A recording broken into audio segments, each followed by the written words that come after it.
Hello,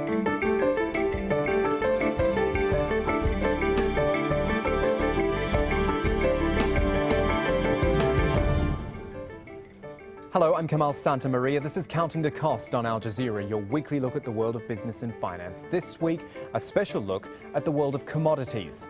Is it an industry beyond the regulators and law? Are the players speculators, cynical manipulators, or crucial linchpins in a global trade? From Switzerland to the world, they are the giants of commodity trading, but can they shake off the tag of modern-day slave masters?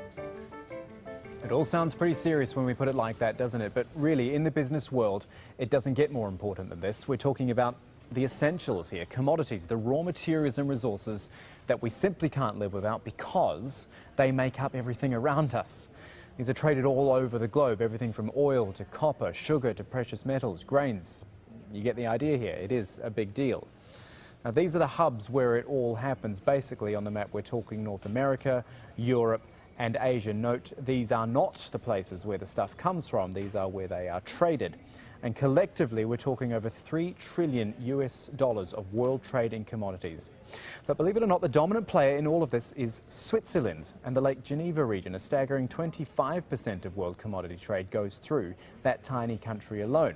In fact, if we just take oil as an example, the Lake Geneva region has 35% of the market share of oil trading compared to 25% in another major hub, London. So why has that one region outsurpassed the others in the commodities business? And is it possible to regulate a globalized multi-billion-dollar company which operates within it? That's the crux of our whole show this week. Switzerland, a country associated with Great Lakes, political neutrality and the Red Cross. But now the country can be associated with something else, the commodities industry. And in Switzerland it is large, very large. Between 1998 and 2010, the Swiss commodities industry increased 15-fold, putting the country at the centre of a global industry. An industry where energy commodities such as oil and gas, minerals like gold and copper, and agricultural commodities, things like grain and coffee, are traded daily to the tune of billions of dollars.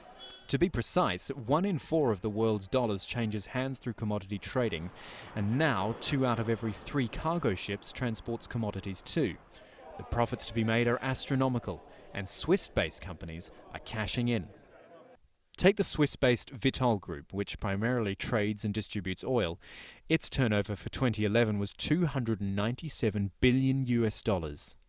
And the Geneva-based Glencore, which trades in just about everything, its turnover in 2011 was $186 billion. And the value of that company is set to increase as a $36 billion merger with the mining giant Xstrata enters its final stages. The completed merger would place the company at the very heart of the global commodity industry. The actual scale nowadays of the commodity business in Switzerland has a volume of $700 to $800 billion. That's about a global share of about 20 to 25%.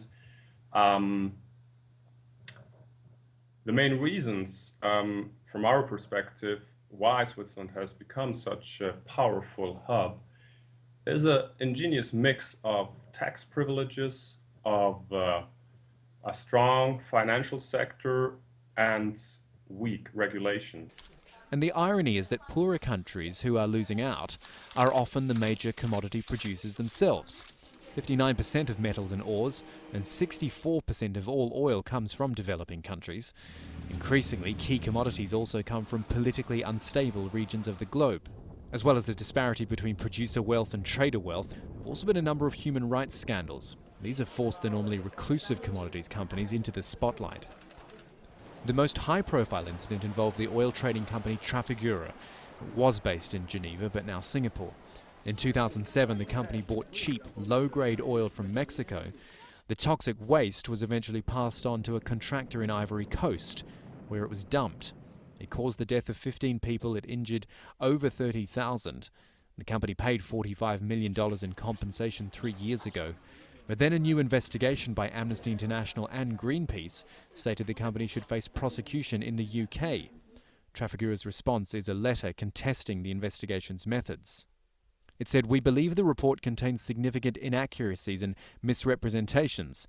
The report oversimplifies difficult legal issues, analyses them based on ill-founded assumptions, and draws selective conclusions.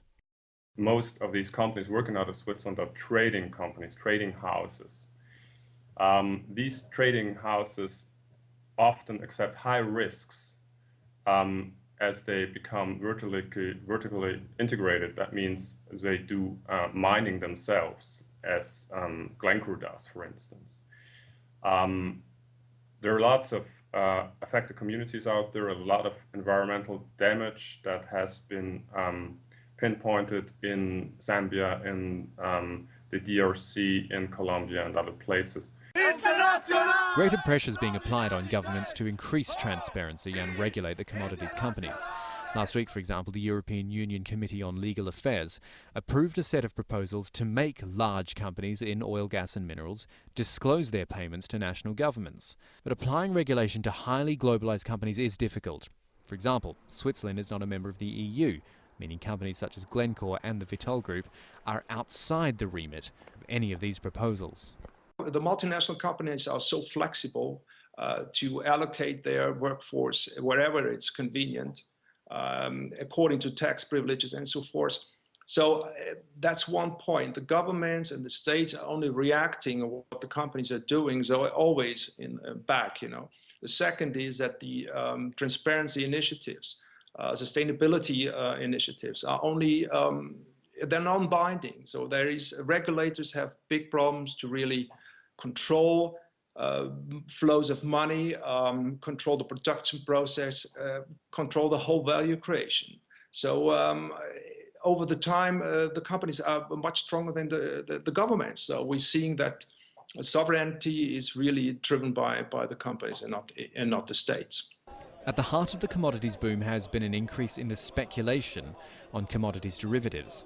A recent report by the UN Conference on Trade and Development states that this type of trading was worth less than $10 billion in 2000, but by April 2011 was up at $450 billion. The impact is that the price of commodities are distorted. They do not represent only the dynamics of supply and demand, physical demand.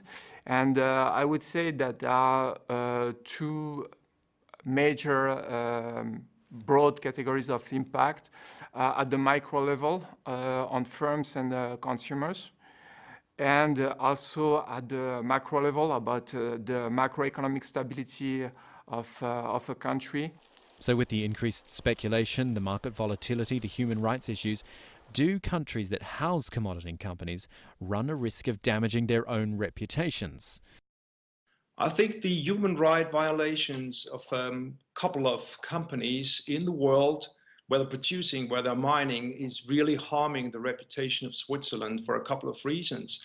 According to the sustainability index of the Dow Jones, the leaders of the industries like Glencore are responsible for a high death toll rate.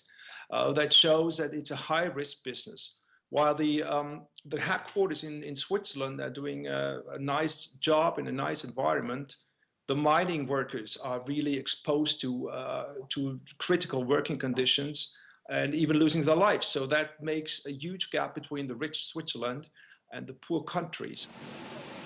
While commodities companies continue to make billion-dollar profits, regulation of the industry is still weak, while those at the production level continue to be some of the poorest in the world.